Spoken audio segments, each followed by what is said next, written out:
Yeah, good morning, good afternoon, and good evening, depending on wherever you are watching us from. This is another edition of Politics on the Street. You can subscribe to our YouTube channel, like our video, comment for more political discourse. You can subscribe to our YouTube channel, like our videos, and then comment for more political discourse. Yesterday, a serving House of Rep member from Abia State. I think is from Umaya Agocha Federal Constituency. Honorable Obi Agochu, sorry, Agochu, Agwacha. Agocha has told the federal government to release Nnamdi Kanu now, or else it seems like a personal hatred between the government and the Igbo tribe. Coming from, we also say that now Sunday Igboho committed same same offence, but Sunday Igboho has been let off the hook. Why is Mazi Kanu still in the DSS facility? So now, do you think it's an hatred against the Igbo person, sir? Um, Let me celebrate Honorable Obi Agwacha from Ifuanomahia Federal Constituency. Much respect and regards to you. I understand that your constituency also within the same geographical location where Mazi Nnamdi Kanu came from. And I want to say a special thank you for at least rising up to the occasion and making and calling on uh, federal government to do the needful, to do the needful and understand the need of um, federal government to jettison any form of hatred against the Igbos, any form of marginalization, further marginalization, and any form of conspiracy, further conspiracy to continue to detain the IPOB global leader, Mazi Nnamdi Kanu. A man who has not committed an offense, a man who everyone believes is a prisoner of conscience, a man who defined what freedom fighting as a freedom fighter, how it should be a non-violent man, a man who only use ordinary microphone to be able to carry out the gospel of freedom for all Biafrans all over the world. Thank you, Honorable Obi Agocha, from Ikwanomahia Federal Constituency. Then, back to the real issue of the day. The problem is this. Like I always said, Tinubu is trending on a situation, on a line, or sitting on the basis of which Nigeria, at the end of the day, will be destroyed. Tinubu himself understands the consequences of what will happen. It's not going to be a child's play. It's not going to be like 1967. It's not going to be something people would like to celebrate or talk about. What will happen if, by omission or commission, that Nnamdi Kanu didn't survive? He has been shouting, he has been saying it, even in the last court section he had, we saw it. He has been saying it that the federal government deliberately refused to honor court proceedings, court judgment. That the federal government is manipulating his trial. That the federal government is using his trial as a witch hunt to destroy his ailing health. No matter how you look at it, the continued detention, illegal detention of Nnamdi Kanu is detention of every Igbo. Nnamdi Kanu symbolizes the act of liberation of the entire Igbo all over the world. As long as Nnamdi Kanu remains in illegal custody, as long as Nnamdi Kanu is being held illegally by the federal government, the Igbos, the entire Igbo nation, the entire Biafran nation is in prison. The entire, I repeat, Nnamdi Kanu is the symbol of Igbos, is the symbol of Biafra. Until he's freed, every Igbo man view it that his freedom is not guaranteed in Nigeria. But his freedom is still being manipulated by the powers that be. By the powers that be.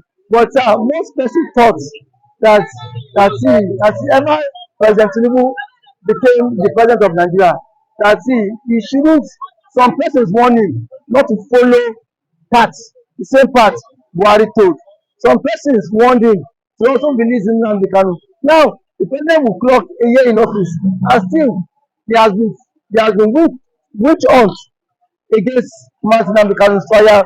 You can see he has also cried out. He said he's not getting a fair trial from the federal government. Now, do you think President Tinubu is throwing same path Buhari told? No, it's not about him going the same path where Buhari, of course, told him before he took office.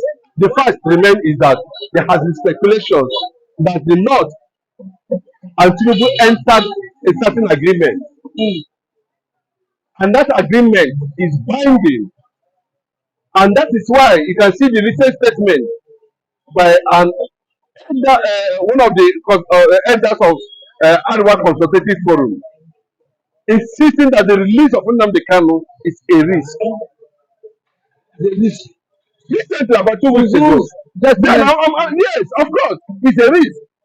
Then the release of Boko Haram, Wadume,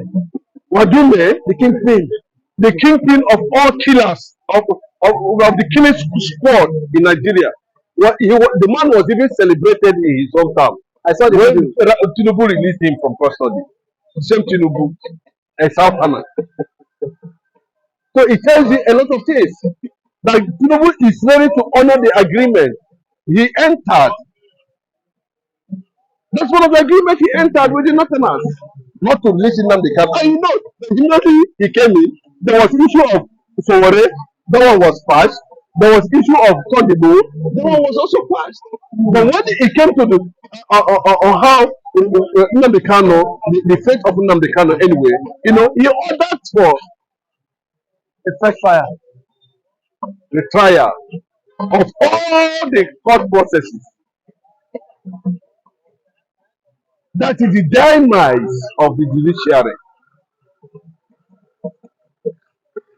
So the judiciary can no longer be the judiciary again until the federal government intervene. They don't know what to do. They're not even independent. Nnamdi Kanu has won all his cases down to the second highest court in the country, the appeal court. But you know, if now that he has won the cases up to the appeal court, what is he holding him down? Now, don't you think this also requires political situation? Of course, every political solution to Nnamdi Kanu's fate has also been exploited in the past. You can remember the then late nationalist Amechi Bazilike before he died. He went there on a wheelchair and appealed. Why? Yes, and appealed to him to release Nnamdi Kanu personally to him. It's not a matter. It's not a matter of the court. The court you are seeing is just just a mere formality. But people that are holding Nnamdi Kanu are the Muslim Nigerians, the Arab Nigerians.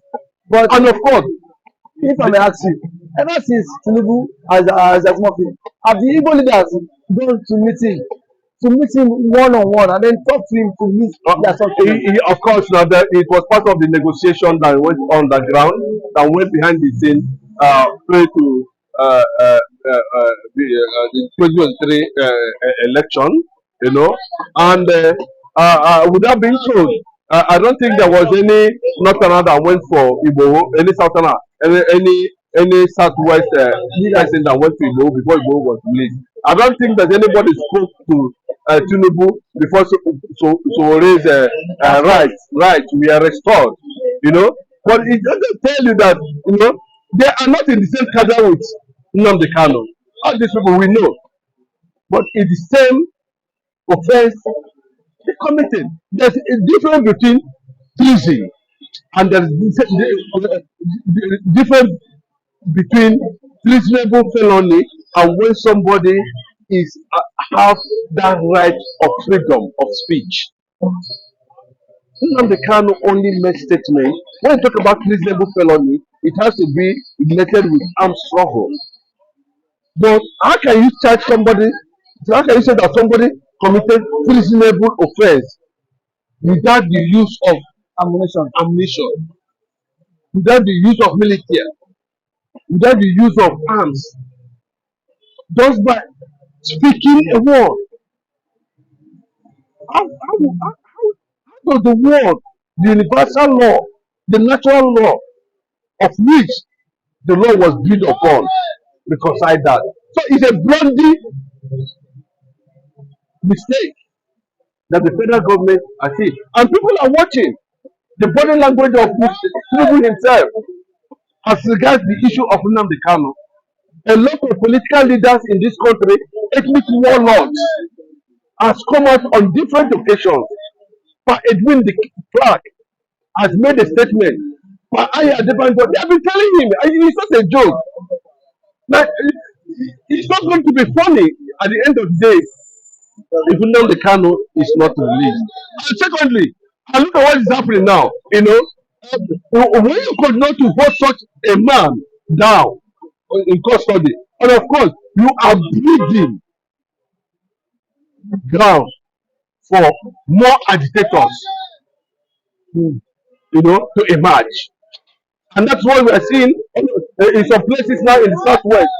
That Yoruba agitators invaded government house recently, and somebody has come out to claim responsibility that of course that Yoruba nation, Yoruba nation, should succeed from Nigeria. I'm talking about one of the Abiola's wives. We better some of our guests on the show. Thank you for coming to the show. You can subscribe to our YouTube channel. See you.